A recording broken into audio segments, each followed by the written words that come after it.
New York's Penn Station gearing up for a renovation. The project involves adding train capacity, widening hallways, bringing in some natural light, and expanding the concourse, which means it comes with a hefty price tag. Here now to report on the story is Bloomberg's Kaske. And Michelle, anyone who's been to Penn Station would not be surprised to hear that there's a need to renovate it. Talk about some of the benefits to passenger rail riders in this proposed overhaul, because it's a $7 billion price tag. That is big. That is big. That's a lot of money. But this is a major development. Penn Station does need this overhaul. And it's the busiest rail station in the U.S. And people have been waiting for this for decades. The last renovation was in the 60s.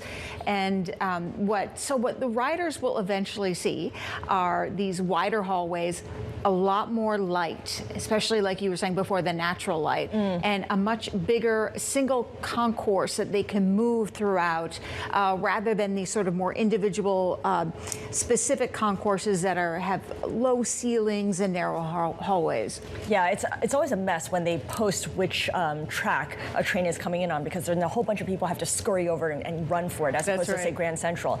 I mentioned a $7 billion price tag. Who's going to pay for it? How long is it going to take?